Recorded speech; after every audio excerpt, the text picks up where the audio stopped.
Hello, I'm Eliza Maria, and today as a guest on my podcast we have Dr. Iman, but this time after he was in space. So, as a presentation for Dr. Iman, he's a MoonDAO astronaut. He flew in space with Blue Origin and, of course, saw the Earth from space, and he's also a cardiologist. Hello, Iman. How are you doing today? I'm great. Thank you so much for having me back on the show. As you say, since last time I went to space, which is pretty wild, and still kind of grasping the fact that I was able to see the Earth from above. So, the first question is to start this podcast. What did you first felt when you were preparing to fly in space? Were you a bit nervous, or how was it? You know, there was no nervousness. That's a question people often ask because I think one, had been wanting to do this for so long, over 20 years. And then also, I think you just have to accept to some level that there's a risk involved and just that that's part of space flight. So the main emotion I felt from the moment I sat in my seat and they said that the flight was a go, they ran through all their checks and then they started counting down, 10, 9, 8, was just pure excitement. It was really a feeling of joy and a lot of just emotional release because here I was finally flying to space and the rocket was not going to get delayed, right? That launch was go. That's great. And I'm sure it was a great ride, and especially to see the Earth from space, as you mentioned. And how does it feel to see the Earth from space for the first time? And how would you describe it in your own words? Because I'm sure there are lots of astronauts and Blue Origin astronauts that experience that, but they describe this experience in their own words. But how do you describe it in your perspective? I mean, I think the one word I would use is amazing for all of it. The flight up to seeing the Earth, to seeing the blackness of space, and then even coming down was just all an amazing ride. I think the first time I looked out of the window, I could see the Earth and I could see the curvature of the Earth. And I was blown away by both the brightness and the colorfulness of the Earth. It's really, pictures don't do it justice. It was so beautiful and it was so vibrant. It was just such a vibrant color looking at the Earth. And then beyond that, there was a line and it was just the blackness of space, black unlike anything you've ever seen. And it was amazing because it wasn't like that Earth light as Dr. Sian Proctor describes it. Earth light didn't permeate the space. It was like a clear delineation of where Earth was and then where space started. That's pretty amazing. And how was the training for the mission? Or is also a story behind this training? Yeah, I mean, so Blue Origin definitely trains their astronauts before they go. You have to show up at the astronaut village and the astronaut training center a few days before flight. And you spend the first day really doing what we call nominal flight. So things that are going normally, right? So how does the simulation work if everything goes as planned? And you get really comfortable with that. As you can imagine, probably the most important thing is knowing how to get back in your seat, right? Because if you're flying in zero gravity and then you got to get back in your seat, you have to practice that. Then the next day is spent doing things that are off nominal or when things go wrong. Now, luckily, we didn't have anything go wrong, and I don't think any mission ever has, but you have to be prepared. What if there's a fire? What if you need oxygen? What if you can't get back in your seat on the way back to Earth? What do you do? And so there was a lot of time spent doing that and really making sure that the crew was comfortable with everything, every aspect of the flight, so that when they were in space, they could focus on being in space and not worrying about what to do next. And also, as one of your trainings, were you also in a ZeroG flight, maybe to train or experience the gravity? Blue Origin doesn't send you on a zero-G flight, but it's something that really is recommended to most people because, not necessarily by Blue Origin, but in general, because it is nice to get an understanding of what it's going to feel like before you go up there. Now, I've never done a zero-G flight in the big parabolic plane. I've done zero-G simulations in acrobatic planes where you're, strapped in. And I'll say it still wasn't an issue. I was up there, and the thing I was blown away by most of flying in space and floating around was how effortless it is. It's very different than scuba diving in the sense that in scuba diving, you're still pushing, right? You have to use your flippers to move. But in space, it took zero effort to just move your body around. I mean, it was quite incredible. Well, I think you really deserve this ticket to fly in space because you trained a lot for this, and also before you become a MoonDAO astronaut and you got selected. So I was like thinking now to talk about MoonDAO a bit. So my question is, how would you see MoonDAO in the near future? Like any projects you have in mind for MoonDAO? Yeah, so MoonDAO is the Internet Space Agency, and they recently had a release of what's called the Space Edge Accelerator and the Citizen Astronaut Entity, which I think are both very cool, kind of forward-thinking projects for MoonDAO because they allow us to bring in larger institutions and partner with larger groups. And we've had a lot of people partner with us that are in the space field.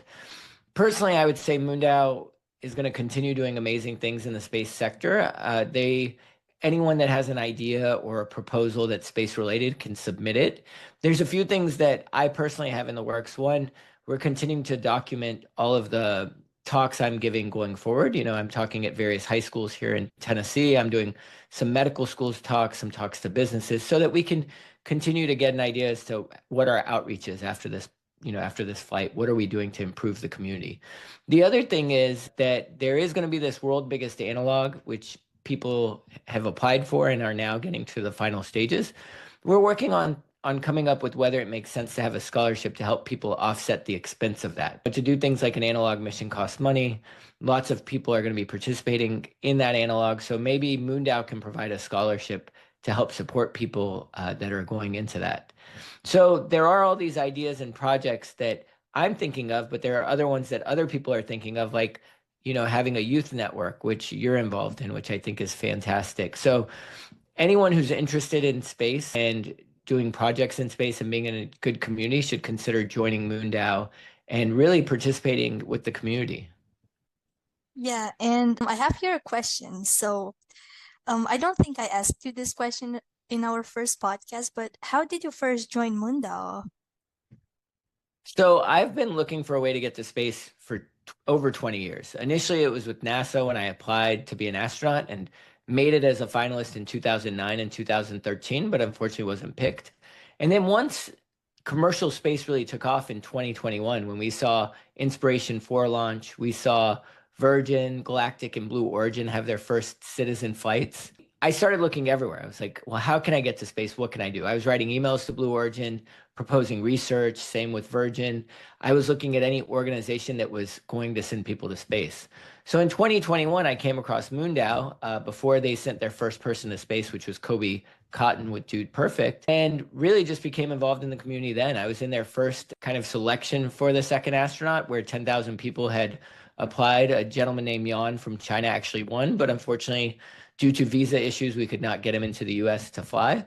And I've stayed with that community over 3 years and was fortunate enough to win this ticket the second time they did the drawing, which was just this past year. That's great. So what are you up to these days as a cardiologist and all this stuff with space? And I know you're really busy because you're attempting to so many stuff related to space. So what are you up to these days? Yeah, so my day job never ended, right? I'm an associate professor at Vanderbilt University. So I spend time seeing patients in clinic, teaching students, residents, fellows, and my patients, participating in research that's ongoing. Lots of people bring projects to me. I mentor a few people on their research projects and their grants. So, and I do administrative work. So work is a full bucket in and of itself. And I'm doing 4 or 5 different kind of jobs there.